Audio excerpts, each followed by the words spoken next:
Yun! Hello guys, so mag-unbox tayo dahil bumili ako nung nakaraan ng scooter. So, nagbili ako ng mga accessories para sa safety. So, ito na. Magpupupin tayo. So, yung una kong nabili, yung reflector. Yes. Ayan. Tapos, yung maliit. Sa maliit lumang tayo.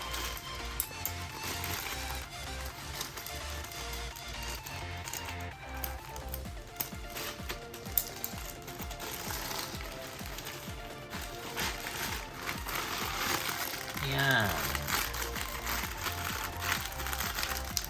Bell.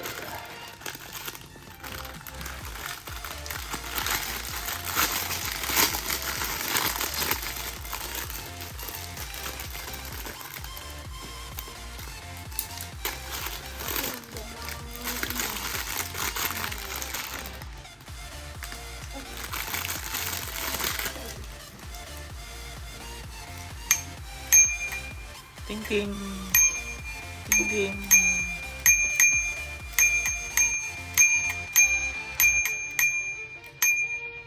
Ayan.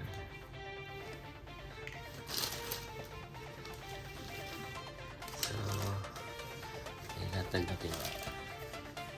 At saka, yung kandado.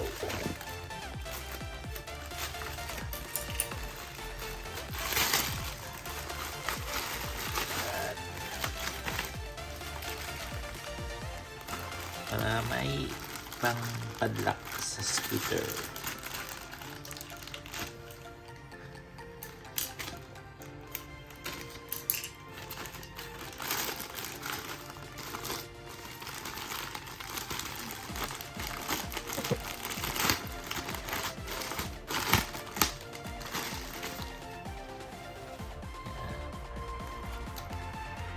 Lock.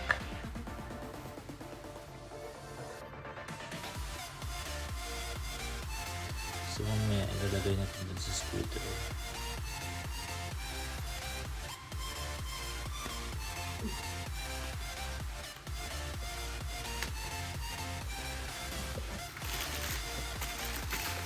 Ito yung isa.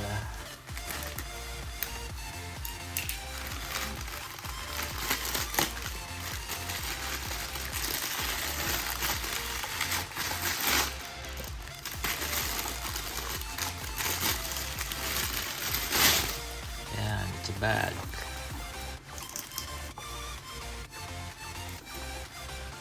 May lagayan tayo ng mga cellphone. So, ito na. From Wildman.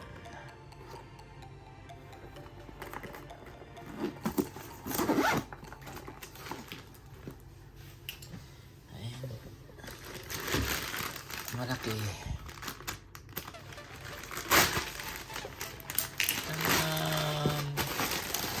A helmet. A Spartan helmet.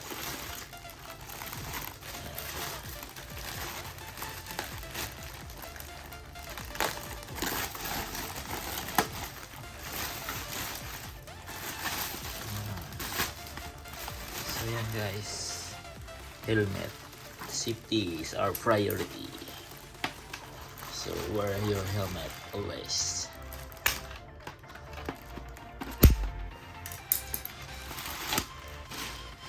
So again, from Spartan.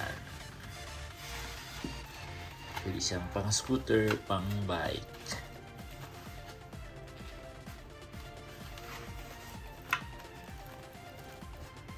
Styrofoam. Have foam. Then they have adjustable. So yan guys, for the meantime, yan yung nabili ko. Safety base, lock, bag, bell, and a helmet. So So next time, maybe knee pad and elbow pad. For now, is this it.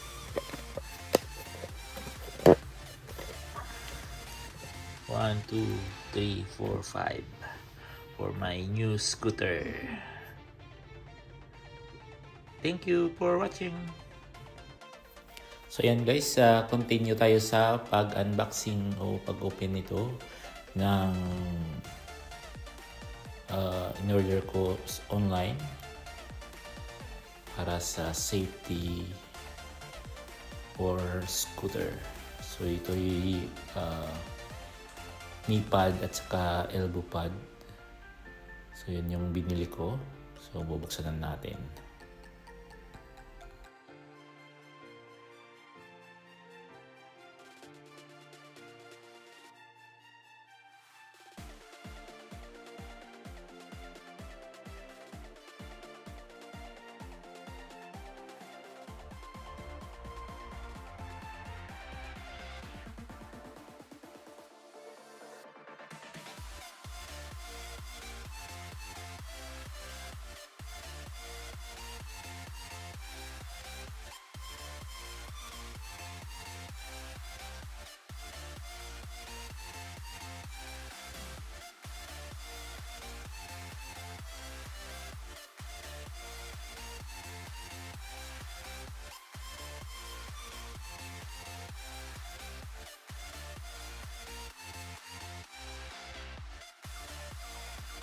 So yan ay wrist guard. So yan yung kadalasan gumagamit niyan ay for skateboard.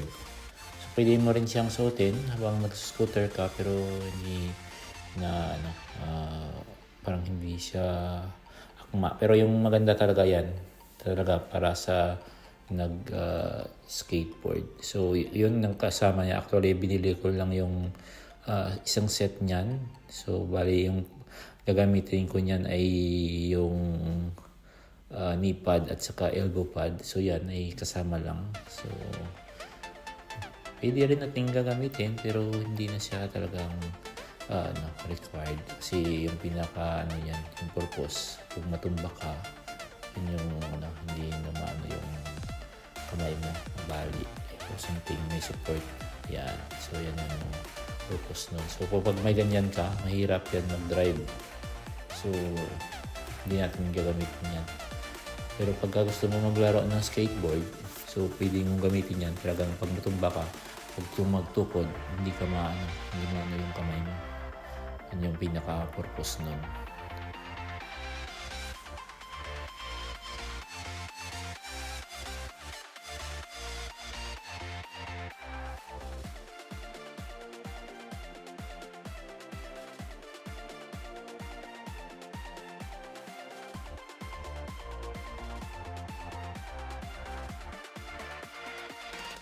So yan naman ay sa knee pad o sa siko.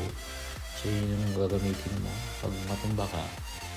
Yan yung magsalo sa'yo. Pero actually pwede mo yan siyang may dalawang pamaraan sa pagsuot niyan. Pwede mo siyang isuot o pwede mo siya din i-lock sa sa kamay mo gamit yung stitcher niya. Pero yung pinaka yung pinaka safety niya, ay ipasok mo talaga yung buong braso mo. Pero yung sa akin, dahil parang maliit siya, hindi siya nakakapasok din pero masakit. So yun yung yung garter niya, yun lang yung babalot mo sa siko mo pag pag nag-ride ng scooter.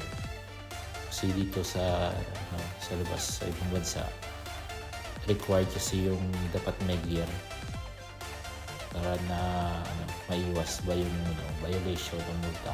So yun yun. Pero ang pinaka-importante ito. So papakita natin.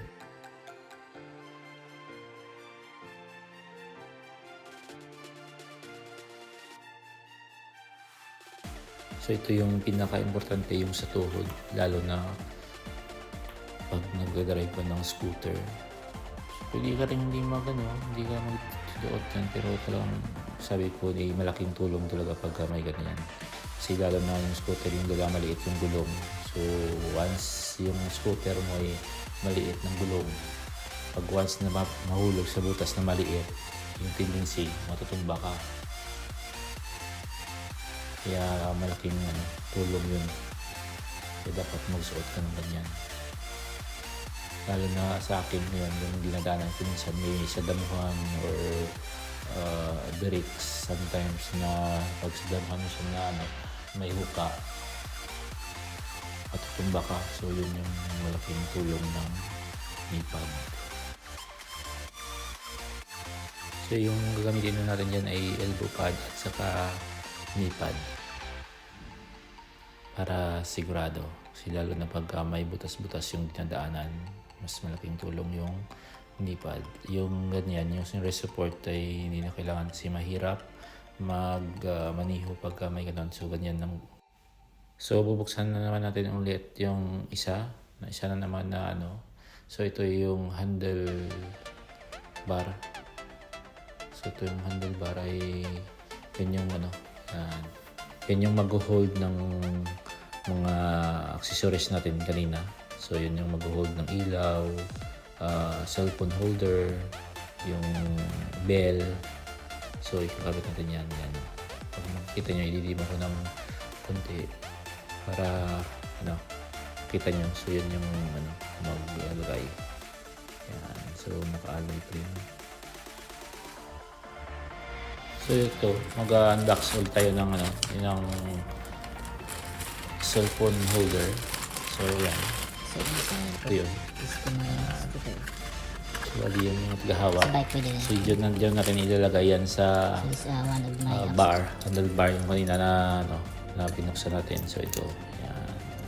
So bali ilalagay natin yung cellphone dyan or any device na maka-adjust. So adjustable siya kung gaano man kalaki yung phone mo. Pwede siyang ma-adjust. So ayan. So kailangan natin yan minsan pag kailangan natin ng GPS or something.